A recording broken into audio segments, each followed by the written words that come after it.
അതുകൊണ്ടാണ് കിലോമീറ്ററുകൾ ഇപ്പുറത്ത് നമുക്ക് ഈ മുണ്ടേരി പ്രദേശത്തും മറ്റ് ഭാഗങ്ങളിലുമെല്ലാം മൃതദേഹങ്ങളും അല്ലെങ്കിൽ ശരീരഭാഗങ്ങളും എത്തുന്ന ഒരു സാഹചര്യം ഉണ്ടായത്. അതെല്ലാം കണ്ടെടുക്കുന്നതിനുള്ള ഒരു വലിയ ശ്രമത്തിലാണ് ഇപ്പോൾ ഏർപ്പെട്ടിരിക്കുന്നത്. സർക്കാർ സംവിധാനങ്ങൾ കൂടാതെ തദ്ദേശീയരായ ആളുകളും സാമൂഹിക പ്രവർത്തകരും സന്നദ്ധ സംഘടനകളുമെല്ലാം വളരെ യോജിച്ച് ഉള്ളൊരു തെരച്ചിൽ ഏർപ്പെട്ടിരിക്കുകയാണ്. ശരീരഭാഗങ്ങളുണ്ട് എന്ന് ഉള്ള സംശയമുള്ള എല്ലായിടങ്ങളിലും പരിശോധന നടത്താനാണ് തീരുമാനിച്ചിരിക്കുന്നത്. അതിൻ്റെ ഭാഗമായി വനത്തിനുള്ളിലേക്ക് കടന്നുകൂടി പരിശോധന അത്യന്താപേക്ഷിതമായിരുന്നു.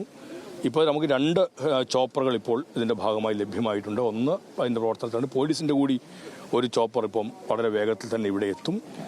അതിൽ നേവിയുടെയും NDRFിൻ്റെയും പോലീസ് ഫയർഫോഴ്സിൻ്റെ ടീമുകളുടെ ആളുകളെ കൃത്യമായ എന്നവണ്ണം ആ കാര്യത്തിലേക്ക് ചുമതലപ്പെടുത്തിയിട്ടുണ്ട്. ആ ചുമതലപ്പെട്ടവർ പരിശോധന നടത്തുന്നുണ്ട്. അതിലൊരു സംഘം ഇപ്പോൾ വനത്തിനുള്ളിലേക്ക് ഒരു ചോപ്പറിൽ പോയി അവിടെ ഇറങ്ങി അതിൻ്റെ പരിശോധന തുടങ്ങിയിട്ടുണ്ട്. നാട്ടുകാരായ ആൾക്കാർ ഉൾപ്പെടെയുള്ളവർ ചേർന്ന് കഴിഞ്ഞ ദിവസങ്ങളിൽ പരിശോധന നടത്തിയിടത്താണ് ഒന്നുകൂടി പരിശോധന നടത്തേണ്ടതുണ്ട്.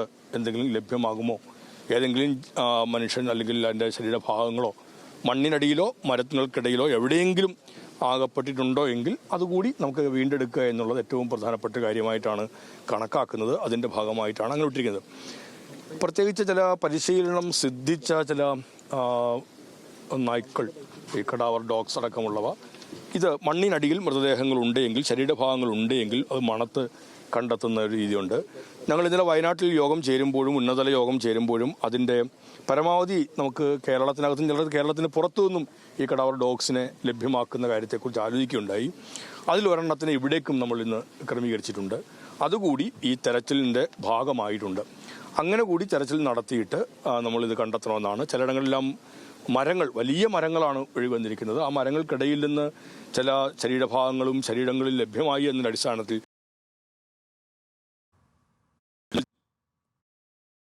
അടക്കമുള്ളവർ ആവശ്യപ്പെട്ടിരുന്നു. അത് ഗവൺമെൻറ്റിൻ്റെ അല്ലെങ്കിൽ ഈ പരിശോധനയുടെ ഭാഗമായിട്ടുള്ള ഒരു കാര്യം തന്നെയാണ്. ഇവിടെയും അത്തരം പരിശോധനകൾ വീണ്ടും ഉണ്ടാവും. എവിടെയെല്ലാമാണോ അങ്ങനെ നമ്മൾ സംശയിക്കുന്നത്, ആരുടെയെങ്കിലും സംശയത്തിലുണ്ടെങ്കിൽ പോലും നമുക്ക് അതെല്ലാം പരിശോധന, ഒരു ശരീരഭാഗമെങ്കിലും ഉണ്ട് എന്ന് ബോധ്യപ്പെടുകയാണ് എങ്കിൽ നമുക്ക് അതിൽ പരിശോധന നടത്തണം. എന്നാൽ ഒന്നുമില്ല എന്ന് ഉറപ്പ് വരുത്തുന്നത് വരെ ആ പരിശോധനയുമായി മുന്നോട്ട് പോകുന്നതിനാണ് തീരുമാനിച്ചിരിക്കുന്നത്.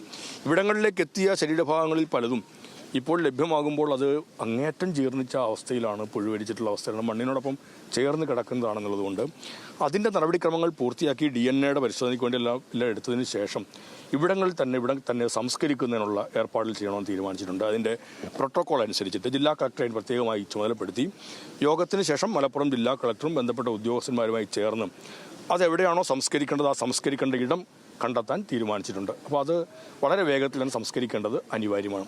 മറ്റൊരു പ്രധാനപ്പെട്ട പ്രശ്നം ഇതുമായൊക്കെ ബന്ധപ്പെട്ട് പകർച്ചവ്യാധികൾ ഉണ്ടാവാനുള്ള സാധ്യത നമ്മൾ തള്ളിക്കളയാൻ പറ്റില്ല. ഇങ്ങനെയൊക്കെയുള്ള ഇടങ്ങളിൽ ഇതുണ്ടായ അനുഭവങ്ങൾ ഉണ്ട് എന്നുള്ളതുകൊണ്ട് പകർച്ചവ്യാധികൾ ഉണ്ടാവാതിരിക്കുന്നതിനുള്ള മുൻകരുതൽ എല്ലാ വിഭാഗം ആളുകളും എടുക്കണം. ഈ മേഖലകളിലൊക്കെ വളരെ നന്നായി പ്രവർത്തിക്കുന്ന സന്നദ്ധ പ്രവർത്തകരുണ്ട്, ആരോഗ്യ പ്രവർത്തകരുണ്ട്, മാധ്യമ പ്രവർത്തകരുണ്ട്. അവരെല്ലാവരും അതിൻ്റെ മറ്റ് സർക്കാർ സംവിധാനത്തിൻ്റെ ഭാഗമായിരിക്കുന്നവരും നാട്ടുകാരെല്ലാം ഉണ്ട്.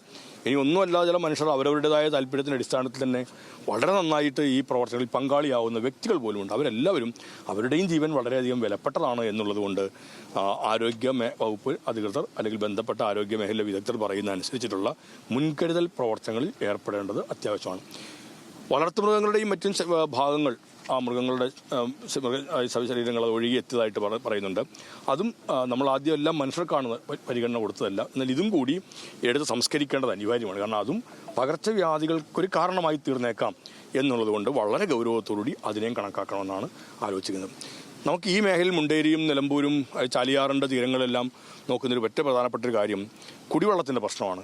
കിണറുകൾ സൂപ്പർ ക്ലോറിനേഷൻ അടിയന്തരമായി നടപ്പിലാക്കണമെന്ന് നിർദ്ദേശം കൊടുത്തിട്ടുണ്ട്. ആരോഗ്യ പ്രവർത്തകർ, തദ്ദേശ സ്വയംഭരണ സ്ഥാപനങ്ങളുടെ പ്രതിനിധികൾ അതെല്ലാവരെയും സമീപിച്ച് വിവരം പറയണം. അതെന്തെങ്കിലും തരത്തിൽ സൂപ്പർ ക്ലോറിനേഷൻ ആർക്കെങ്കിലും ബുദ്ധിമുട്ടുണ്ടാവുന്നുണ്ട് എങ്കിൽ അത് നമ്മൾ കൂടി ബന്ധപ്പെട്ടുകൊണ്ട് അത് പരിഹരിക്കണം തീരുമാനിച്ചിട്ടുണ്ട്.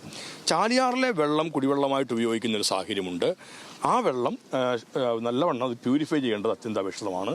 അത് പരിശോധിക്കുന്നതിനും കുറ്റമറ്റ രീതിയിലേക്ക് ആ വെള്ളം ഒരു കുഴപ്പവുമില്ല എന്ന് ഉറപ്പുവരുത്തണം. അവിടെ എന്തെങ്കിലും പ്രയാസങ്ങൾ നേരിടുന്നുണ്ട് അല്ലെങ്കിൽ ഈ വെള്ളം കുടിക്കാൻ എന്തെങ്കിലും പ്രയാസമുണ്ട് എങ്കിൽ മറ്റു തരത്തിലുള്ള വെള്ളം സമാഹരിച്ച് ആ ഇടങ്ങളിൽ എത്തിക്കാനും ഇന്ന് ജില്ലാ കളക്ടർക്കും മറ്റുദ്യോഗസ്ഥന്മാർക്കും ഞങ്ങൾ നിലമ്പൂരിൽ വെച്ച് രാവിലെ നിർദ്ദേശം കൊടുത്തിട്ടുണ്ട്. ഏറെക്കുറെ നമ്മുടെ മുമ്പിൽ ശ്രദ്ധയിൽപ്പെട്ട കാര്യങ്ങളെല്ലാം പരിഗണിച്ചുകൊണ്ടും അതിനെല്ലാം കണക്കിലെടുത്തുകൊണ്ടുമാണ് ഈ കാര്യം മുമ്പോട്ടേക്ക് പോകുന്നത്. 2 ജില്ലകൾ തമ്മിലുള്ള ഏകോപനം ആവശ്യമാണെന്ന് പറയുന്നുണ്ട്. ഇപ്പോൾ തന്നെ ആ ഏകോപനം ഉണ്ട്, അതിനകത്ത് വേറെ തടസ്സങ്ങളൊന്നും ഉണ്ടാവുന്നില്ല. ആരും അതിനകത്ത് ഒരു സർവേ നമ്പർ പേരും പറഞ്ഞത് അവിടെയാണ് ഇവിടെയാണെന്നുള്ള തർക്കത്തിലേക്കൊന്നും ഇപ്പോൾ അങ്ങ് വരില്ല. അങ്ങനെ വരാൻ സാധ്യതയുള്ളതിനെക്കുറിച്ചൊക്കെ ചില ജനപ്രതിനിധികൾ സംശയം ഉന്നയിച്ചിരുന്നു. അത്തരം പ്രശ്നങ്ങളൊന്നും ഉണ്ടാവുന്നില്ല. ഉണ്ടാവുന്നത് ശ്രദ്ധയിൽപ്പെടുകയാണെങ്കിൽ അവിടെ നമ്മൾ തരത്തിൽ ഇടപെടാൻ ബന്ധപ്പെട്ട ഉദ്യോഗസ്ഥന്മാരെ ചുമതലപ്പെടുത്തിയിട്ടുണ്ട്.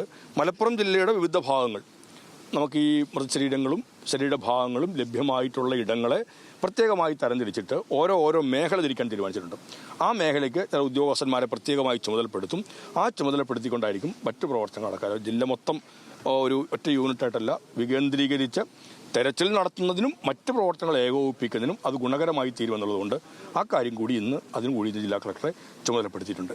മൃതദേഹം സംസ്കരിക്കുന്നത് മുഴുവനുള്ള മൃതദേഹം അങ്ങനെ സംസ്കരിക്കുന്നുണ്ടോ അതോ ശരീരഭാഗങ്ങൾ മാത്രം? അല്ല, മൃതദേഹങ്ങൾ സംസ്കരിക്കുന്ന നമുക്കൊരു പ്രോട്ടോക്കോൾ ഉണ്ട്.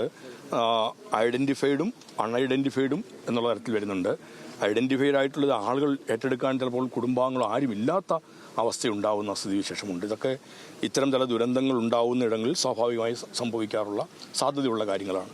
അങ്ങനെയുള്ളതെല്ലാം അതിൻ്റെ ഒരു പ്രോട്ടോക്കോൾ അനുസരിച്ചിട്ട് തദ്ദേശ സ്വയംഭരണ സ്ഥാപനങ്ങളുടെ മുൻകൈയിൽ, കാരണം അവരാണല്ലോ പ്രാദേശികമായി പല ആചാരങ്ങളും വിശ്വാസങ്ങളും ഒക്കെ ഓരോരുത്തരുടെയും ജീവിതവുമായി ബന്ധപ്പെട്ടുണ്ടാവും. അതിനൊക്കെ അനുസരിച്ചത് എങ്ങനെയാണ് എന്നുള്ളത് ഐഡൻറ്റിഫൈ ചെയ്തിട്ടുള്ള കാര്യങ്ങൾക്കകത്ത് അവർ കൂടി മുൻകൈ എടുത്ത് ചെയ്യണമെന്നാണ് സർക്കാർ നിർദ്ദേശിക്കുന്നത്. അതിൻ്റെ പ്രോട്ടോക്കോൾ നിലവിലുണ്ട്. ഇപ്പോൾ തദ്ദേശ സ്വയംഭരണ സ്ഥാപനങ്ങളുടെ ജനപ്രതിനിധികളടക്കമുള്ളവർ കൂടി ആലോചിച്ച് ആ തരത്തിൽ തന്നെ ആ മൃതദേഹം എല്ലാത്തരം ഈ പരിഗണനകളോടും കൂടി തന്നെ അത് നമുക്ക് സംസ്കരിക്കേണ്ടത് അനിവാര്യമാണ്.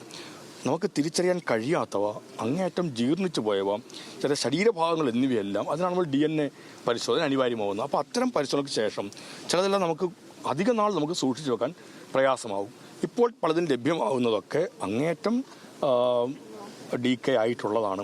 ചിലതെല്ലാം പുഴുവരിക്കുന്ന സാഹചര്യങ്ങളൊക്കെ ഉണ്ടാവാം, മണ്ണിൽ ചേർന്ന് കിടക്കുന്നതാണ് എന്നുള്ളതുകൊണ്ട് അങ്ങനെയുള്ളവയെല്ലാം ബന്ധപ്പെട്ട പരിശോധന നടത്തിയതിനു ശേഷം പെട്ടെന്ന് തന്നെ ഇവിടങ്ങളിൽ തന്നെ സംസ്കരിക്കുക എന്നത് ചിലപ്പോൾ ശരീരഭാഗങ്ങളുടെ കാര്യത്തിൽ നമുക്ക് നടക്കുകയുള്ളൂ എന്നുള്ളതുകൊണ്ട് അതിനെല്ലാം ഓരോ പ്രോട്ടോക്കോളുണ്ട്, അതിനനുസരിച്ച് ചെയ്യണം എന്ന് കൊടുത്തിട്ടുണ്ട്. അല്ലെങ്കിൽ നമ്മളത് വെച്ചുകൊണ്ടിരിക്കുകയാണ് നമുക്ക് പ്രയാസമായി തീരും. അതായത് ശരീരഭാഗങ്ങളല്ലാത്ത മുഴുവൻ ബോഡി കിട്ടിയാൽ ഇനി വയനാട്ടിലേക്ക് കൊണ്ടുപോകുന്നില്ല? അല്ല, തീർച്ചയായും കൊണ്ടുപോകും.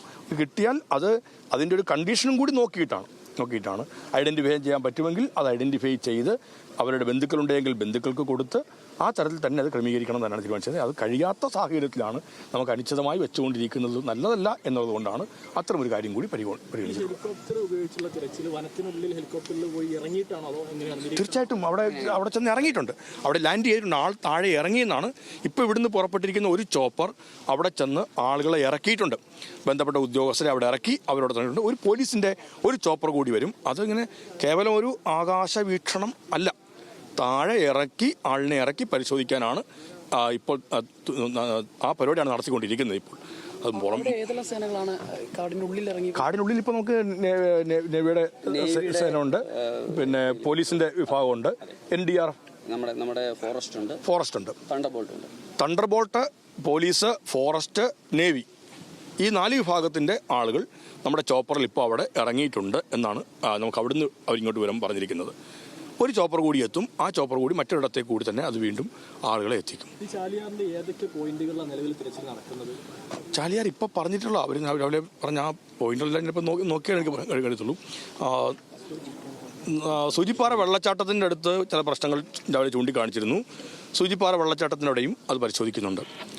നമുക്ക് എവിടെയെല്ലാമാണ് മുഴുവൻ പ്രദേശവും പരിശോധിക്കാൻ വേണ്ടിയിട്ട് നേവിയുടെ സഹായം കൂടി തേടി ചാലിയാറിൻ്റെ ഈ മുഴുവൻ പ്രദേശവും പരിശോധിക്കണം എന്നാണ് നമുക്കൊരു നിർദ്ദേശം വന്നത്. അതിനനുസരിച്ചാണ് നമ്മൾ നിർദ്ദേശം കൊടുത്തിരിക്കുന്നതും. അങ്ങനെ അതിന്റെ അടിസ്ഥാനത്തിലാണ്. സർ, മറ്റൊരു കാര്യം, അവിടെ വനത്തിനകത്ത് കിട്ടുന്ന മൃതദേഹങ്ങൾ ഇങ്ങോട്ടേക്ക് തീർച്ചയായിട്ടും അത് എത്തിക്കുന്നതിനാണ് ശ്രമിക്കുന്നത്. അത് എങ്ങനെ എത്തിക്കാനാണ്? ഇപ്പം നേരത്തെ ചുമന്നുകൊണ്ടൊക്കെ ഇങ്ങോട്ട് എത്തിച്ചിരുന്നു. പക്ഷേ ഇപ്പൊ നമുക്ക് ചോപ്പറിന്റെ സഹായത്തോടെ നമുക്ക് എത്തിക്കാൻ കഴിയുമെന്നാണ് നോക്കുന്നില്ല. ഒരു മൃതദേഹവും നമ്മൾ അങ്ങനെ വനത്തിലിട്ടിട്ട് പോകില്ല. നമ്മൾ ഈ വനത്തിലേക്ക് ഈ ചോപ്പറിന്റെയും തണ്ടർബോട്ടിന്റെയും അല്ലെങ്കിൽ നേവിയുടെയും ഒക്കെ സേനാംഗങ്ങളെ വിനിയോഗിച്ചിരിക്കുന്നത് അതുണ്ടോ നടപ്പ് നോക്കുക മാത്രമല്ല, ആ മൃതദേഹങ്ങൾ എടുക്കാൻ, അത് പുറത്ത് കൊണ്ടുവരാൻ, അതിൻ്റെ പോസ്റ്റ്മോർട്ടം അടക്കമുള്ള നടപടിക്രമങ്ങൾ പൂർത്തിയാക്കേണ്ടതുണ്ട്. അതൊക്കെ ചെയ്തിട്ട് മാന്യമായ സംസ്കരിക്കുകയും ചെയ്യേണ്ടത് അനിവാര്യമാണ്. തീർച്ചയായിട്ടും അവിടെ അല്ല, അവർക്ക് മാത്രമായിട്ട് അങ്ങനെ സംസ്കരിക്കാൻ കഴിയില്ല. കാരണം അതിനൊരു നടപടിക്രമങ്ങളുണ്ട്. ആ നടപടിക്രമങ്ങളിൽ നമുക്ക് പോസ്റ്റ്മോർട്ടം അടക്കമുള്ള കാര്യങ്ങൾ ചെയ്യേണ്ടത് അനിവാര്യമാണ്. മന്ത്രി പി പ്രസാദാണ് മാധ്യമങ്ങളോട് സംസാരിച്ചത്. ചാലിയാറിലൂടെ ഒഴുകിയെത്തിയ മുഴുവൻ മൃതദേഹങ്ങളും ശരീരഭാഗങ്ങളും കണ്ടെത്തുന്നതുവരെ തെരച്ചിൽ തുടരുമെന്നാണ് അദ്ദേഹം വിശദീകരിച്ചത്. നേവിയുടെയും ഹെലികോപ്റ്ററിന്റെയും അടക്കം സഹായം തേടും. അയൽ സംസ്ഥാനങ്ങളുടെയും സഹായം ലഭ്യമാക്കും. അതോടൊപ്പം ഇനി ലഭ്യമാക്കുന്ന ശരീരഭാഗങ്ങൾ DNA നടത്തി പ്രോട്ടോകോൾ അനുസരിച്ച് സംസ്കരിക്കാനുള്ള നടപടികളാണ് മുന്നോട്ട് നടത്തുന്നത്.